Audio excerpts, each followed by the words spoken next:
Managing user accounts. In this nugget, we will take a look at managing user accounts, specifically security settings. And these security settings are not found within the user account properties with all the tabs that we've looked at in the past. No, these are found in a group policy object by default in the default domain policy. Here we'll look at the various password policies that are there, for example, the password complexity and length. And then if users enter in the wrong password, we'll see that they can get locked out.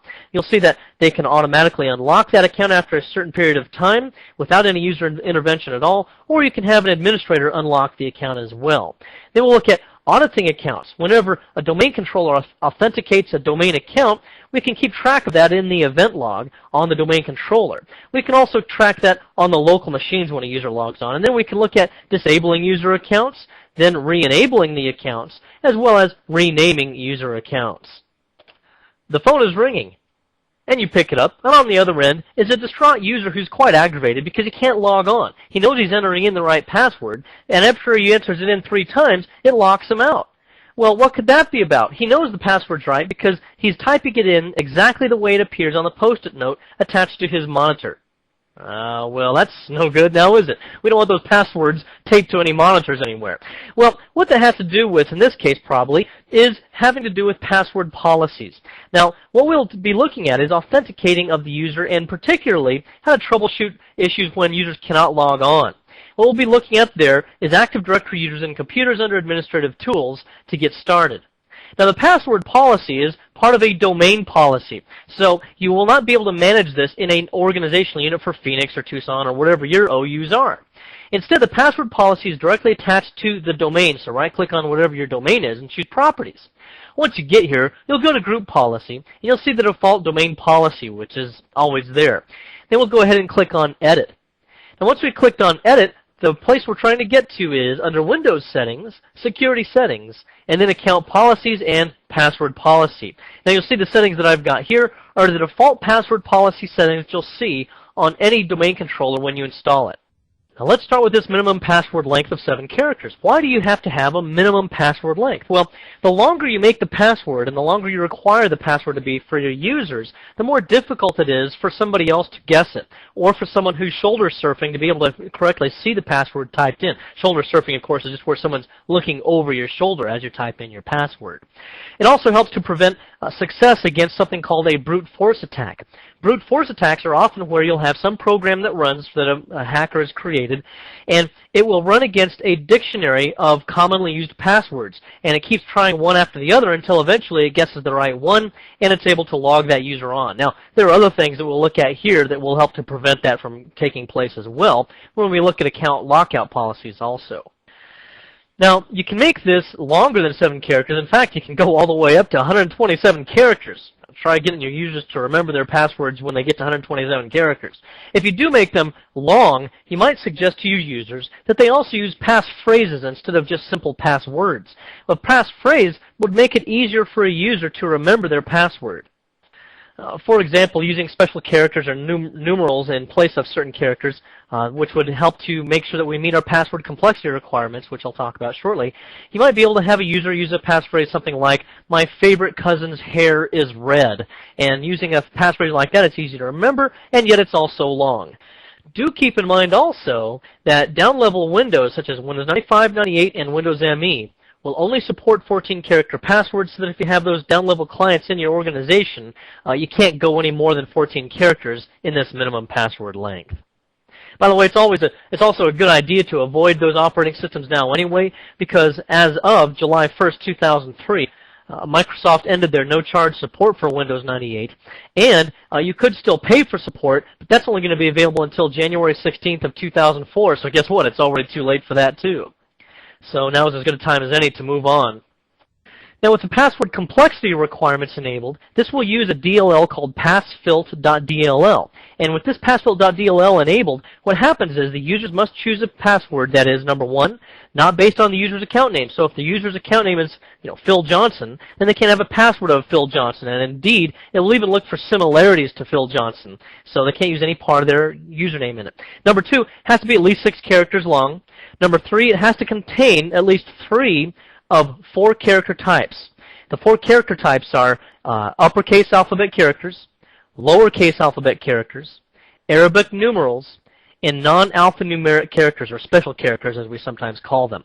And those would be things such as an asterisk, a dollar sign, an exclamation point, and so forth. And one thing you might also suggest to your users, if I go to Notepad real quick here, is to use passwords that are easy to remember and yet use those same things. For example, if I want to use the password of excitement, you could kind of use it in the same sense as some people do for personalized license plate, where they substitute numbers or special characters to make a word. So if I use excitement, I could use EXC, and then for the I use an exclamation point, and then a 3 for the E here at the end, and then there's my uppercase T there on the end of the password. So that might just be one kind of an idea that you could take a look at there.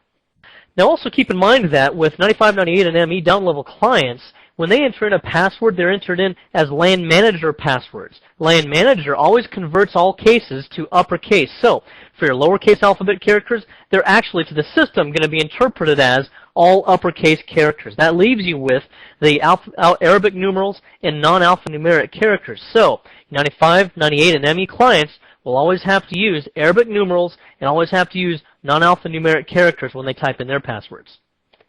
Now, for you Star Trek fans, by the way, let me just point out that you cannot use Klingon characters for those special characters, nor for you Lord of the Rings fans can you use Elvish characters either. Okay, let's move on to some other things that we have here as well. The reversible encryption we discussed when we looked at the user account, that's what you're going to need to have for some kind of clients, such as Macintosh clients, which have to be able to reverse encrypt the password on the local machine. And we have a minimum password age of 1 day. Now, this will really work in conjunction with the enforced password history. You see, the password history will remember 24 passwords. So when it comes time for the user to change their password to something else, maybe they really like the password excitement. They don't want to have to change it. So what they could do is, if this was set at 0 days, then they could just change it 24 times in a row until it finally got back to excitement. And then for the next 42 days, they would be able to keep that same password. Well, with a minimum password age of 1 day, they would actually have to wait at least 24 days before they could change it back to what they originally had of excitement, that password excitement. And that's pretty much just too much a hassle for any of the users to work with. And by increasing their hassle, we also increase our security. And that's a dichotomy that we commonly have. The more convenient you make it, generally, the less secure it is. The more secure you make something, the less convenient it is. Then we'll also take a look at the maximum password age of 42 days. This is not a bad setting, but depending again on your security requirements and what kind of contracts you have, perhaps with certain government agencies, you might need to make this less time, maybe 2 weeks, maybe even 30 days, something like that. And at this point, it would give you a warning a few days before the password's set to expire, and you can just ignore it or you can go ahead and change it. And then certainly on the 42nd day, you'll be forced to change your password. You'll type in the old password and then type in a new password followed by a confirmation of the new password, and then you're good to go again for the next 42 days. And then, as I alluded to earlier, the password history will remember the past 24 passwords that are stored there in Active Directory, and the user cannot repeat their passwords with the password history setting here, at least for 24 times the way we've got it configured now. Now let's go ahead and take a look at the account lockout policy as well, and this affects what happens when users enter in the incorrect password. By default, they can enter in an incorrect password up to 5 times before it will lock that account out, meaning that even when it's locked out, even if they enter in the correct password, they still can't log on. Let's just go ahead and take a look at what that looks like. So if I'm trying to connect to client 01, and I'm Phoenix user 01, and I'm just going to use a blank password, which is incorrect, and I'll just try that 5 different times, 2, 3, 4, 5, and then after the 5th time, with a remote desktop, it's actually going to close remote desktop when I try on the 6th time. So I'll try it again this time, and then it'll open it back up. And now when I try it now, you'll see that it says unable to log you on because your account has been locked out. Please contact your administrator. And that's pretty much what they'll have to do unless they want to wait 30 minutes, because that's the account lockout duration. If they want to go get a cup of coffee and gossip over at the water cooler or something like that for about half an hour, if they have successfully remembered their password now, then they'll be able to go ahead and log on again after 30 minutes. Now you can change this value from 30 minutes, and it can be anywhere from 0 to 99,999 minutes. I think it's about 10 weeks long. So that's kind of an absurd number, but one thing that might be useful here is if you're in a highly secure environment, you might not want it to unlock itself automatically, because that's what this does. After 30 minutes, it will automatically unlock that user's account.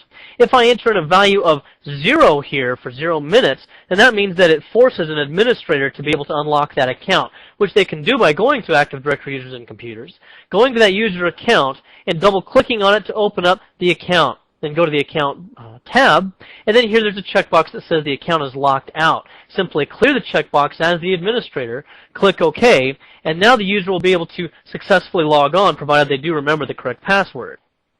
Now, unfortunately, and hopefully Microsoft will change this in the future, but this is a fairly common function to have to reset an account, or have to unlock an account, that is. So I wish they'd put it on the right click here, but as you can see, it's just not there. Now, just for our own gratification here to make sure it's working, let's go ahead and try to reconnect, and we'll use the correct password here after I've unlocked that account. And we see that we are getting a desktop. So this appears to have worked just fine. Let me also point out that their lockout threshold, which is currently set at 5, does not count for locked computers. And that means when they press Control-Alt-Delete and press lock computer, or press the Windows key on the keyboard and press L, that's another way of locking the computer. And that's just something that we usually do if we leave the desktop and we go get a drink of water, something we don't want to expose the desktop for other passerby to be able to access. Well, when they come back and they enter in their password trying to unlock that computer, if they enter in a password that's incorrect, it does not count against this account lockout threshold. Now, we can also set the reset account lockout counter after a certain period of time. This has to be equal to or less than the account lockout duration. And this means, for example, if I set this, 5 minutes, then if the user enters in the incorrect password, and then they say, now let me think about this. And if they think about it for 5 minutes, then it resets this back to 5, so that they can start all over again with 5. But if they just enter in 5 invalid passwords within this 5-minute period of time, then it will lock them out. Let's also take a look at auditing, and we can do that by going to the domain controllers, because in terms of account logons and log-off, the audit policies are configured on whichever server authenticated that user. Since domain controllers are the source of our authentication in Windows Server 2003, we'll right-click here and choose Properties, go to the group policy here, and look at the default domain controllers policy. Here we'll go to the Windows Settings, Security Settings, Local Policies, and then Audit Policy. And there are 3 particular items that we're interested in here: Audit Account Logon Events, Audit Account Management, and Audit Logon Events. Now let's go ahead and take a look now at the Audit Account Management item. What this does is it will keep track of any time someone resets a user's password, creates, deletes, or modifies a user, computer, or group account. So that helps to keep track of all those kinds of things. Then there's Audit Account Logon Events, which sounds an awful lot like Audit Logon Events. Let's take a look at the difference between those two by going to this diagram. First of all, just bear in mind that account logon events primarily relate to domain controllers. Anytime a domain controller receives a logon request, an account logon event will be logged. So if I am sitting at this workstation and I enter in my domain username and password against this domain controller, then it will create an event log because it's auditing account logon events by default. Also by default, any current Windows operating system also keeps track of logon events, and that is more of a local function for each member server like this over here or this workstation over here. And L just stands for logon events, not account logon events, but just logon events.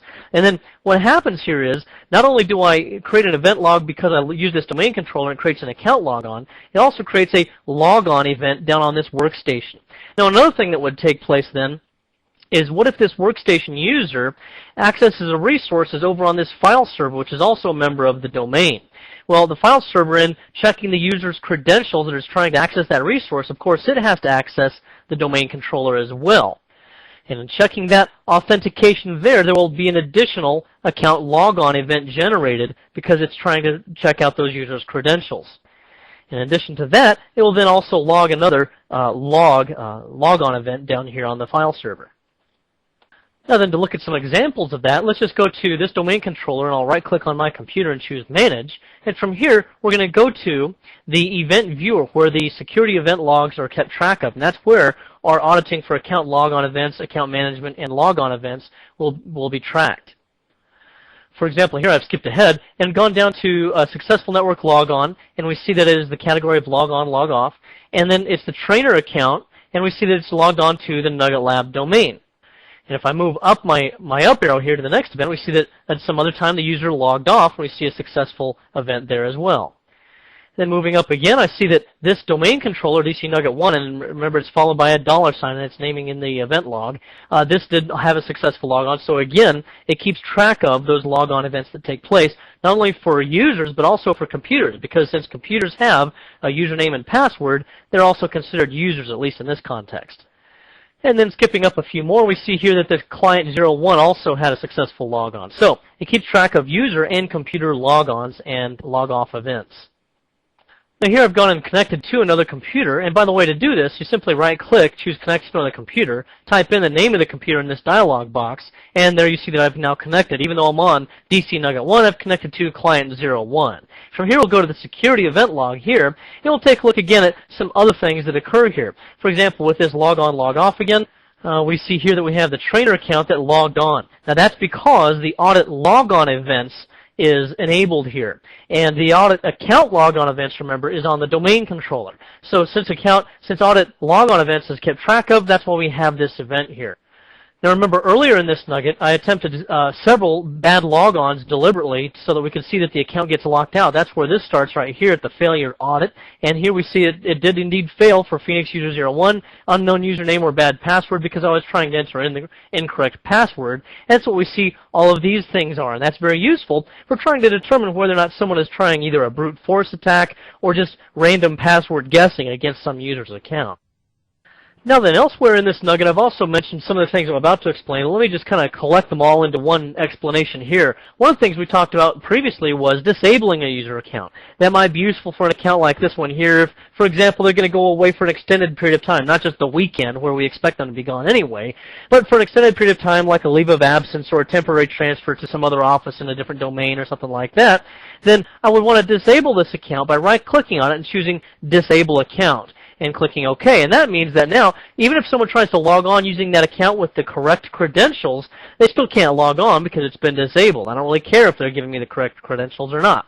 Then when they come back into my office after their vacation or whatever, I simply right-click on the account and choose Enable Account again, and they're back in business and can correctly log on as expected. By the way, when you disable an account like I did just a moment ago, that triggers something called urgent replication, so that the domain controller that receives that instruction to disable this account will immediately replicate that disabled attribute to all of the other domain controllers within the organization, regardless of site boundaries. And this helps to remove the security concern that one domain controller might know the user account is disabled, but other ones wouldn't. And that'd especially be useful if Phoenix User 05 here was stealing company secrets or something and got fired today. Then we right-click and disable this account. We want it to happen right now, so that if they're in another office, they can't accidentally log on to a domain controller there. Another thing you can do, of course, is just simply delete a user account. That's simple enough. Keep in mind that if I delete Phoenix User 05 here, and I just right-click and choose Delete, or I choose the little X up there on the toolbar, doesn't matter. If I delete that account, now I realize, oops, I made a mistake. I need to recreate that account. If I recreate another Phoenix User 05 here, it is not actually the same account. To me, it looks the same. It looks exactly the same. I might even add it to the same group memberships and everything. But remember early in our discussion in previous nugget, we talked about the SID, or the Security Identifier.